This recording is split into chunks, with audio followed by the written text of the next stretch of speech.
Jesus told his disciples this parable. The kingdom of heaven is like a landowner who went out at dawn to hire laborers for his vineyard. After agreeing with them for the usual daily wage, he sent them into his vineyard. Going out about 9 o'clock, he saw others standing idle in the marketplace, and he said to them, "You too go into my vineyard, and I will give you what is yours." So they went off, and he went out again around noon, and around 3 o'clock, and did likewise. Going out about 5 o'clock, he found others standing around, and said to them, "Why do you stand here idle all day?" They answered, "Because no one has hired us." He said to them, "You too go into my vineyard." When it was evening, the owner of the vineyard said to his foreman, "Summon the labor and give them their pay, beginning with the last and ending with the first." When those who had started about 5 o'clock came, each received the usual daily wage. So when the first came, they thought that they would receive more, but each of them also received the usual wage. And on receiving it, they grumbled against the landowner, saying, "These last ones worked only 1 hour, and you have made them equal to us, who bore the day's burden and the heat."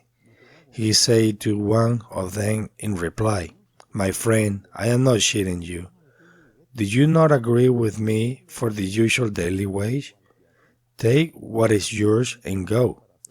What if I wish to give this last one the same as you? Or am I not free to do as I wish with my own money? Are you envious because I am generous? Thus the last will be first, and the first will be last." The Gospel of the Lord. I am a priest, and I am a sinner. But I have been with the Lord always, and I am a sinner. I have no doubt about it, and for me, the greatest gift is divine mercy. But I have been with the Lord always. I don't have a crisis with when I was a teenager. Well, I had the number doubts, but I never had a crisis. But I always walked with the Lord. I always walked with the Lord. I always went to Mass, and I've never had a moment or a time, a distance, that I didn't go to Mass, and without my own merits. I'm just saying the facts. Since I was 10 years old, I felt the call of the Lord, and also with the doubts, especially when I was a teenager. I always tried to be by his side. When I could convince my parents with 18 years, I went to the seminary. If on the day of my death, I present myself to the purgatory, I imagine that I will be here where I will be in grace. And I beg the Lord to allow me, to help me to be in grace.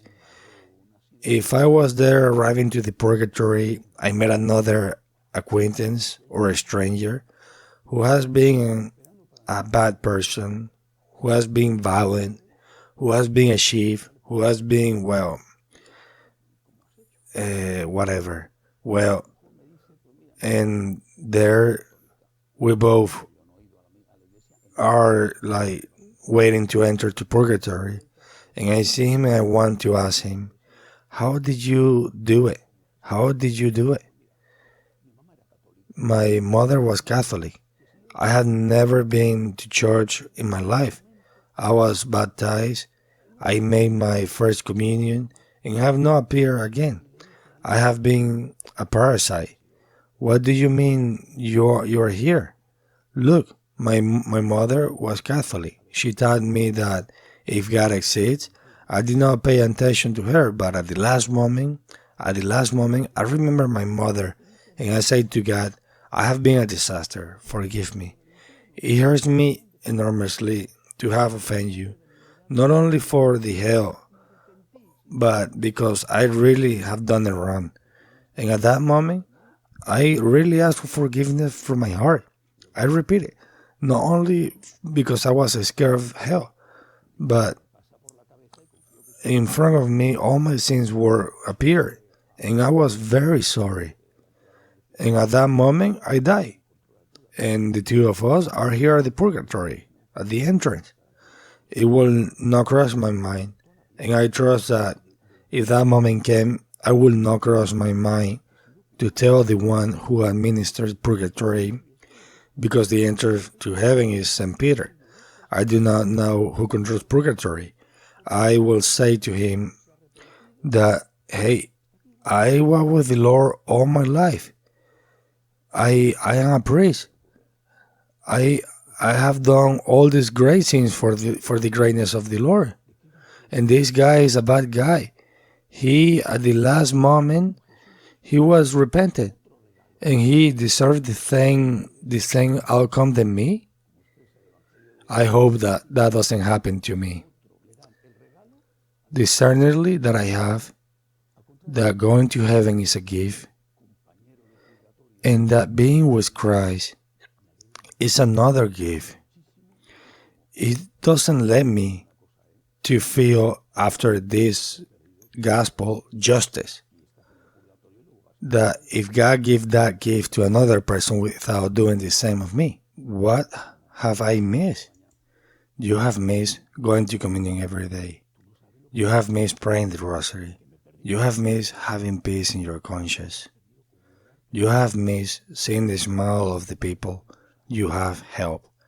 You have missed seeing how the tears of joy that now is joy. You don't know what you have missed. Now, I'm very happy that you are here. I'm very happy that you are going to purgatory and then to heaven. I really think that that's phenomenal, extraordinary. And I'm very happy for you. And I do not feel that they are making me less because what they are giving me is a gift just like you. Heaven is a gift from God. But you have missed is being with God on earth. Let us apply this parable of today's gospel because those who have been working and have to work harvesting grapes, for example, in the Holy Land, it was harvested earlier because it is a warmer climate. Maybe it was harvested in August. In Spain, it's generally harvested in September. Harvesting grapes is very difficult. The kidneys hurt immediately. The heart is tremendous, and the heat is tremendous. And instead of harvesting grapes in the vineyard and harvesting wheat, at that time when there were no tractors, it is exhausting, very hard. But there is a gift. You have work. It is fortunate to work for the Lord as well.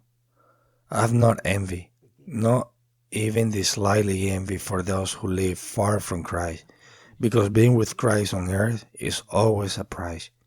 Being able to receive communion, to be with Our Lady, to help the suffering, to feed the hungry, to guide those who are lost. But that is heaven on earth. And besides, they are going to give me heaven. Well, that is the height of goodness and divine mercy. To be with Christ is the treasure. To work for Christ is the gift. To stand idle and do nothing is not to be envy. And to do evil even less. To do good is what deserves envy. How lucky we are to have always been with the Lord.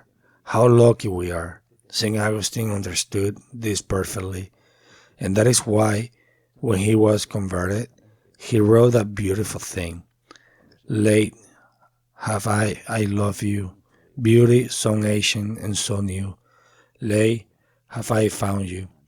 He regretted, and he hurt himself that he had not found him sooner. To work for the Lord, it is not easy. I repeat, it is not easy to work cutting with the sickle of the harvest of the summer or harvesting the grapes in the fall. Not to say harvesting strawberries that grows almost under the earth. so close to the ground. It is not easy, I know, but being with Christ makes it all worth it. So let us not be envious for those who are far from the Lord. On the contrary, let us have great compassion because they are missing out of the best of life. Because the best of life is to be with God, and then, just in case something is missing, the Lord will give us the gift of being with Him for eternity in heaven. Amen.